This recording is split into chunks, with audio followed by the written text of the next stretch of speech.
మాజీ మంత్రి అంబటి రాంబాబు ర్యాలీ నేపథ్యంలో రాజమండ్రిలో హై డ్రామా నెలకొంది. రాజమండ్రి నుంచి గుంటూరుకు ర్యాలీగా వెళ్తున్న అంబటిని పోలీసులు అడ్డుకున్నారు. పోలీసుల తీరుపై అంబటి రాంబాబు తీవ్ర ఆగ్రహం వ్యక్తం చేశారు. ర్యాలీకి అనుమతి ఇవ్వకపోతే తాను పాదయాత్రగా వెళ్తానని అంబటి చెప్పడంతో పోలీసులు దిగొచ్చి పర్మిషన్ ఇచ్చారు. అయితే ప్రతి 100 మీటర్లకు ఒకసారి అంబటి రాంబాబును కారును అడ్డుకుంటున్నారు. దీంతో ఆయన కొంత దూరం నడుచుకుంటూ వెళ్ళారు. తాను ర్యాలీగా వెళ్తే 30 యాక్ట్ ఉంటుందా, జగన్మోహన్ రెడ్డి బయటకు వస్తే 30 యాక్ట్ ఉంటుందా, తన ఇల్లు పగలగొట్టినప్పుడు ఈ 30 యాక్ట్ ఏమైంది, అప్పుడు ఉండదా, రాజమండ్రి జైలు దగ్గర నుంచి ఎంతమంది ర్యాలీగా వెళ్ళలేదు అంటూ కూడా పోలీసులను ఘాటుగా ప్రశ్నించారు అంబటి రాంబాబు.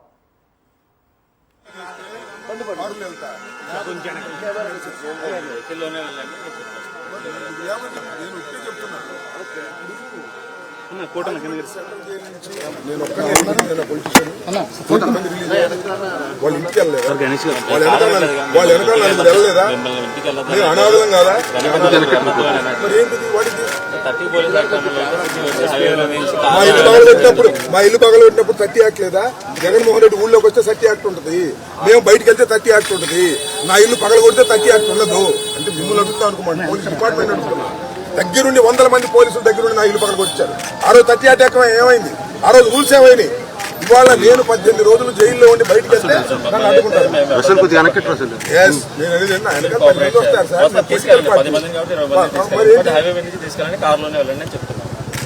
కారులో మీరు ఎలా చేస్తే కారులో వెళ్తా, లేకపోతే ఇక్కడ నుంచి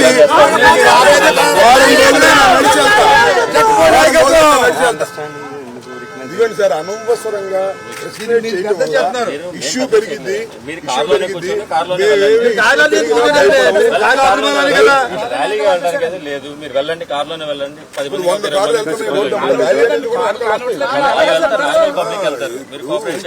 ఇప్పుడు మీరు రూల్స్ అనేది స్ట్రిక్ట్ గా అన్ని చోట్ల అమలు చేస్తే సంతోషం, కొన్ని చోట్ల అమలు చేసి ఇది ఈ పద్ధతి ఏంటో, ఈ వ్యవహారం ఏంటో, పోలీసు వ్యవహారం ఏంటో నాకు అర్థం కావట్లా. ఇందాక చెప్పాను, నేను జైలు నుంచి 18 రోజుల తర్వాత రిలీజ్ అయ్యాను. 10 మంది వస్తారు, ఒక పొలిటికల్ పార్టీ మమ్మల్ని పంపించుకోకుండా కార్లు గడ్డం పెట్టి పెడితే వెళ్ళను, ఇక్కడే ఉంటా పోనీ, మళ్ళీ పెట్టుకోమని లోపల ఏం చేస్తాం? ఇది ఎందుకంటే ఏందో మరి నాకు అర్థం. పైనుంచి వాళ్ళకి ఏం డైరెక్షన్స్ ఉన్నాయో మనకు తెలియదు. అంటే హెరాస్ చేద్దామని. హెరాస్ చేయగలుగుతారా? మమ్మల్ని హెరాస్ చేయలేరు. ఎవరు? లోకేష్ హెరాస్ చేయలేడు, చంద్రబాబు హెరాస్ చేయలేడు. తెలుగుదేశం చేసినంత చేశారుగా. పోలీసులందరూ 100 మంది పోలీసులు దగ్గరుండి నా ఇల్లు పగలగొట్టారు. 100 మంది పోలీసులు దగ్గరుండి నా కార్లు పగలగొట్టారు. 100 మంది పోలీసులు మా ఇంటి దగ్గరుండి నా భార్య బిడ్డలను తరిమి కొట్టారు. ఇంతకన్నా ఏం కావాలంటున్నా? ఇంకా చచ్చే బతికే చూస్తాం దాని సంగతి ఏంటో. 18 రోజులు జైల్లో పెట్టారు, నా ఇల్లు పగలగొట్టి. ఏంటండి ఇది? ఇదేనా ప్రజాస్వామ్యం? ఇదేనా చంద్రబాబు పరిపాలన? ఇదేనా కూటమి పరిపాలన? అడ్డం వస్తారు వాళ్ళకి. బయలుదేరి వెళ్తుంటే, నేను నా ఇంటికి వెళ్తుంటే అడ్డం వస్తారా? ఏంటి అన్యాయం? ఆలోచించుకోమని ప్రజలకు చెప్తున్నా. ఇవాళ అంబటి రాంబాబు జరగవచ్చు, రేపు మీకే జరగవచ్చు, గుర్తుపెట్టుకోండి. ఇదే అంశంపై అప్డేట్స్ మా కరెస్పాండెంట్ హరీష్ అడిగి తెలుసుకుందాం. హరీష్, పర్మిషన్ ఇచ్చినట్లే ఇచ్చి మళ్ళీ ప్రతి 100 మీటర్లకి ఆపుతున్నట్టుగా తెలుస్తోంది. ఏంటి వాళ్ళ అభ్యంతరం? అది రాజమండ్రిలో అంబటి రాంబాబు విజయవాడ బయలుదేరి వ్యవహారంలో పూర్తిగా హైడ్రామా చోటు చేస్తుంది. పోలీసులు అడుగడుగునా ఆటంకం సృష్టించే ప్రయత్నం చేస్తున్నారు. ఉదయం 9 దాటిన తర్వాత అంబటి రాంబాబు బయలుదేరడం జరిగింది. బయలుదేరిన 100 మీటర్లకి ఆయనతో పాటు ఇంకో వాహనాన్ని మాత్రమే అనుమతించి మిగిలిన వాహనాన్ని బారికట్టు అడ్డంగా పెట్టడం జరిగింది. దాంతో అంబటి రాంబాబు అక్కడ నిలిచిపోయి జక్కపూడి రాజా వీళ్ళంతా తీవ్ర అభ్యంతరాలు వ్యక్తం చేశారు. దాంతో అంబటి రాంబాబు వాహనం దిక్కుడి వెనక్కి రావడం జరిగింది. ఆయన అక్కడి నుంచి రావడంతో మళ్లీ వాహనాలు విడిచిపెట్టారు. 100 మీటర్లు దాటిన తర్వాత మరోసారి వాహనాన్ని నిలిపివేశారు. ఇలా 3 సార్లు అడ్డంకులు పెట్టి ఎక్కడికెక్కడ వాహనాలు నిలిపి చేయడంతో తీవ్ర అసంతృప్తికి గురైన అంబటి రాంబాబు వాహనం దిగి వెనక్కి వచ్చేసి తన పాదయాత్ర చేస్తానని స్పష్టం చేయడం జరిగింది. దాంతో పోలీసులు పర్మిషన్ ఇవ్వటం, క్యానో మొత్తం ముందుకు వెళ్ళడం జరిగింది.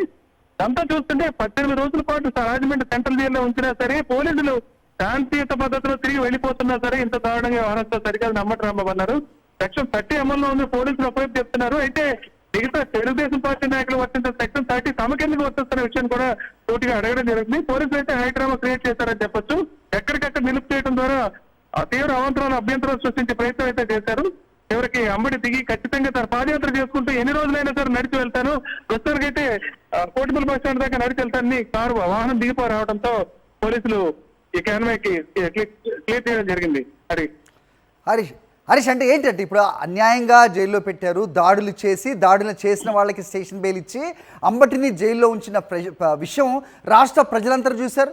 ఈరోజు కోర్టులు కూడా వాటిని గుర్తిస్తూ ఉన్నాయి. వాళ్ళు పెట్టిన కేసులు అన్నింటిలో కూడా బెయిల్ ఇచ్చిన నేపథ్యంలో తత్వం బోధపడింది అనుకోవచ్చా ప్రభుత్వానికి? మరి ఇక్కడ 18 రోజుల పాటు రకరకాల కేసుల్లో అంబటి రాంబాబు రాజమండ్రి సెంట్రల్ జైల్లో కొనసాగించారు. ఆయన ఈ కేసులో అయితే తీసుకొచ్చారో ఆ కేసుకు ముందే బెయిల్ వచ్చింది. దాని తర్వాత 2 పీటీ వారెంట్లు తీసుకురావడం, వాటికి కూడా బెయిల్ రావడం జరిగింది. 18 రోజుల తర్వాత ఆయన విడుదలై బయటకు వస్తున్నా సరే తిరిగి పంపించే ప్రక్రియలో, ఆయన తిరిగి వెళ్ళిపోతున్న ప్రక్రియలో కూడా అవాంతరాలు సృష్టించడం ద్వారా అడుగడుగున వైఎస్ఆర్సీపీ నాయకులను అడ్డుకునే ప్రయత్నం అయితే ప్రభుత్వం చేస్తున్న విషయం అయితే ప్రజలకు స్పష్టంగా అర్థమైపోతుంది. ఏ కేసుల్లో అక్రమ కేసులు ఆయన మీద బనాయించి ఈ పీటీ వారెంట్లు ఇష్యూ చేసి ఆయన రాజమండ్రి సెంట్రల్ జైల్లో కొనసాగించారనే విషయం ఇప్పటికీ అందరికీ అర్థమైంది.